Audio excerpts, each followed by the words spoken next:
salaamaaleykum ñoo ñëwaat di leen présenter logiciel Easy Sañse pour koo xam da nga yor atelier couture di ñaw prêt à porter di ñawal ay nit di leen jaay koo xam da ngay enregistrer ay modèle di ko jaay aussi logiciel bàyyi ni ko xam te yor nga boutique tamit boutique boo xam te ni dafa ànd ak tailleur tamit vraiment wala mercerie logiciel bi pour yow la ñoo ngi ko tuddee Easy Sañse waaw mooy sañse bu yow booy dugg ci logiciel rek pour nga am sa code donc da ngay dugal sa code ak sa mot de passe comme ni nga ko waxee woon ci vidéo yi passé logiciel yi ñuy defar ay sénégalais ñoo koy defar logiciel yi yomba utiliser ñëpp ko utiliser tailleur bu jàng ak bu jàngul lépp mënu ko utiliser day jël ay mesures di enregistrer clients yi di enregistrer seen modèle seen yére lu ñuy fay lu ñu koy fay lépp ngi ci biir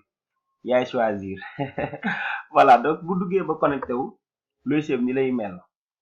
am na volet yëpp fii mooy pour partie bi gis nga ko mooy pour ñi nga xamante ni mooy tailleur yi partie bi mooy pour boutique bi partie bi mooy pour état yi facture yaag yooyu partie bi mooy paramètre ñu defaree compte yaag yooyu fii moom pour boo amee koo xam dafa war a laal logiciel bi fii nga koy créer liste personnel bi ñi ñoo nekk ci logiciel bi bu amee koo xamante ni ku bees la danga koy créer rek comme un nouveau personnel ku bees yaa ngi gis boo ko bëggee nga créer ko compte wax moom lan lay liggéey ci kii bi ndax administrateur la wala ndax ci boutique bi la war a yem wala ndax ci prestation mooy ci côté tailleur yi la war liggéey xam nga wala facturation la wala gestion lépp nga ci logiciel daal en tout cas nga xool yenn module la war a laal module yi ngay coché xool yenn module la war a laal donc foofu loolu c'est déjà réglé ñu jëm ci wàllum nag ñu jëm ci wàllum prestation mooy tailleur yi nga logiciel bi tàkkee ni macha allah rafet ba dee fii ngay xoolee lan ngay gérer ñuy utiliser logiciel bi maa ngi ñëw ci commande mu ñuy def commande day mel da am client bu ñëw di commandé si day laaj client bi turam santam ak yooyu donc client bi dañ ko war enregistrer ba pare client bi day ñëw client et mesure nga woo tailleur bi wala yow nga jël client bi maa ngi jël client wu tudd Astou Diop donc la adresse ma def parcelle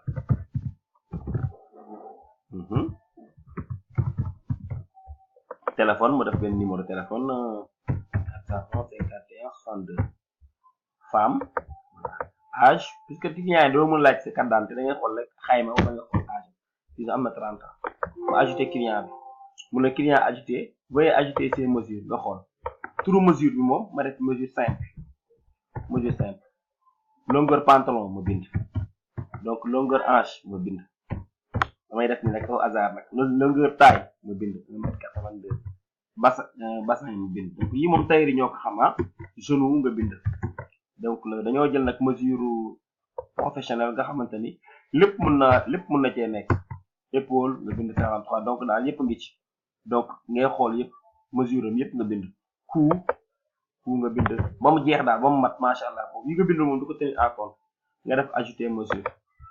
def nañ ci logiciel ba nga xamante ni client bu ne mën ngaa am mesure yu bëri boo xoolee ñi ñooy seeni client asuma mujj bàyyi ñu mesure ama ñuy am na client yi am ñetti mesure comme man mbay dafa am mesure costume am mesure 789 am mesure vax en tout cas boo neexee ni client bi ñu créé ko mesure yu bëri enregistré ko donc quand tu viens pour faire la commande dañoo bës ci commande après nga ñëw bës type ban client ngay defal ma def fii chercher client bi ma ne Astou Diop moo mujjee créé moom lay jaay donc nga automatiquement mesure am day ñëw fii nga gis mesure am ci kii bi waaye nañ dem ci kanam ngeen gën a gis donc nga xool ban tissu la Astou indi Astou moo ngi indi tissu brodé brodé non modèle ban modèle lay kii bon modèle ma def grand boubou sama xaw ma affaire ma def taille basse ban jour la ko indi ma def datu tay kañ la ko war a indi rendez-vous pour jël ci yéreem ma ne ko le 8 ban couleur yére la indi ma def multicolore jigéen ñi moom xam nga seeni mbir donc multicolore spécification li pour tailleur bi la lan la ci bëgg mun na wax ni dafa bëgg benn genre effet daal ci biir yére bi benn effet bi ci yére bi comme ça ma ne spécification ma ni bëgg na ci yére bi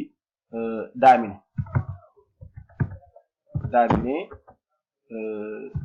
Viviane daa créé daamine bu bees mu bëggoon ko ci yére mën na ko fi waxaale quoi day génn ci facture montant facture macha allah tailleur yi mën nañoo ñëw 40 000 xam naa moom am na ñu koy dingat waaye baax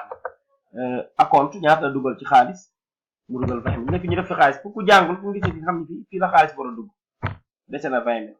ban date facture mooy datu tey heure bi heure baa ngi ban jour la war a ñëw dafa jël datu livraison bi le 8 bu ñëwee fayaale facture bi donc ci biir tissu bi tamit léeg-léeg mën na ci dugal ay affaire comme boo xoolee tissu bu muy jël dugal na ci benn baat boo xam ne nga ñëw fay bu dee atelier bi day jaay ay baat da jël benn baat jigéen boo doolu ci yére bi day tax nga xam yére bi lan ak lan nga ci def rek exemple tax na ci benn baatu jigéen nga validé boo validé mu ne bu lee bu validé la commande nga ne ko wii mu génne la facture boo xam te ne macha allah nga lu muy simple facture numéro 20 boo xoolee facture numéro 20 ku ko moom mu ngi tudd Astou Diop information Astou Diop ba nekk nii lii pour borom entreprise bi la moom da koy xooti denc boo xool lépp ngi ci facture baag yëpp da ciy nekk normal partie bi nag ngeen gis nii fu ñu bind mesure ba fu ciseau bi yam da nga koy dagg jox ko tailleur bi dina gis ni brodé la multicolore taille basse ak daamine bu mu ci bëggoon daamari laa bi dama jub gis nga bu mu ci bëggoon da ciy nekk immédiatement nga ñëw xool gis nga facture bu client bi war a mu fi SPB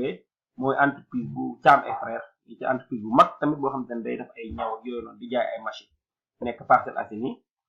plutôt nekk HLM Grand Médine boo passé yaa seen càndu boo xoolee tailleur yu bay xam nañ ko moo leen defal ay moo leen jaay machine te mën a ñaw lool macha allah di nuyuwaale suñu yaay booy waaw soxna maam Mati boo xoolee léegi facture baa ngi nii partie bi ngay jël kii moo ko moom client bi Astou moo ko moom Astou Diop et tout nga xam te ne lépp da ciy nekk pour facture bi ak aussi partie bi nga xamante ni moom la ñu wax client bi bu matee 3 mois rek incha allah moom dañuy dégager seen responsable loolu moom tailleur yi xam nañ ñoom dañuy bàyyi seen yére foofu nga benn feuille dañ ci am ñetti partie bi pour yow partie bi pour tailleur partie bi pour client bi yóbbu ñaw boo xoolee gis nga tey facture bi ñëw bis bu ñëwee pour fay reliquat tamit moo ngi noonu da ngay seet ci client yi rek boo xoolee ban client la Astou da nga gis ni kat moom joxe woon na 20 000 ci njëlbeen ba kon 20 000 la dese bu ko neexee mu joxe 10 000 validé day dese 10 000 immédiatement da koy génne versement ci versement bi tamit boo xoolee da koy wax versement numéro 10 joxe nga montant bi 40 000 la woon léegi joxe nga 30 000 dese 10 000 loolu da koy topp nag ba mu jeex tàkk immédiatement di nga mën a xam ñaataa ci des boo ñëwaatee di defaat versement client bi saa bu ñëwee di fay moom boo ñëwee di nga xam historique bi gis nga ñaari la def ku tudd Mbaye Babacar man agent bi man maa Mbaye Babacar maa connecté wu bis tey à 16h pile joxe naa 20 000 à 16h02 joxe naa 10 000 noonu la ko toppee ba facture bi mat kon nañ fay lépp kay tey bu ñu ñëwee di fay donc le montant à verser ñu def 10 000 immédiatement nga defee 10 000 nga xam da ngay matal facture bi ci des yëpp donc boo xoolee fii da lay indi gis nga maintenant montant 40 000 reliquat 0 fay na lépp incha allah client bi saa bu ko neexee mën a jël ci yéreem ci logiciel bi tamit dina ñëw comme ça fi état facture par jour di nga mën a xam wala par kii nan la kii demee nan la kii demee état yi demee li nga encaissé ci jour bi ci mois bi ci semaine bi da koy génne gis nga yi ay facture yu passé yoo xam te da koy génne état facture ñaa yoo xam te ni fayaguñ fii lay nekk boo ñëwee vente journée tey ci bisu tey bi balaa ñu def loolu sax dañu njëkk a jaar ci sortie de caisse parce que lépp loo gis ci atelier boo gis defaa nga génn ay xaalis donc boo xoolee fii sortie de caisse am na kenn ku ñëw am lu mu soxla pour jënd garniture wala sooy wala dara su ma ne ma def fi sortie de caisse ma choisir fan laa koy dugal tey ji ma demee ko charge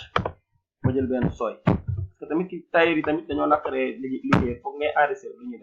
def naa ko benn sooy 3500 maa ngi ko jox ku tudd am di mbay dama tay am di mbay lu tudd kon maa ngi ko jox sooy 3500 ma enregistré gis nga day génn bu ma neexee ma tigé bu ma neexee ma kii tey su ma ñëwoon tey si bis bi ma bëgg a xam lu ma joxe damay def ni recherche rek di nga gis ni sooy bi kat 3500 nga joxe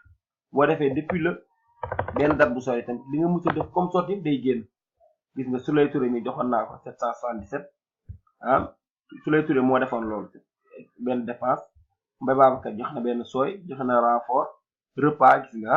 repas yëpp ba xam ne 67000 laa génne depuis le premier 7e mois kon boo ko xëccee ba at bi tàmbal tamit lépp lay génne sortie tam mën nga ko supprimer bu la neexee nga supprimer sortie wala dara donc gis nga fii mooy partie dépense léegi partie rendez-vous yi tamit am na ci client boo xam te war nga ko jox rendez-vous boo xoolee da lay indil rendez-vous bi kii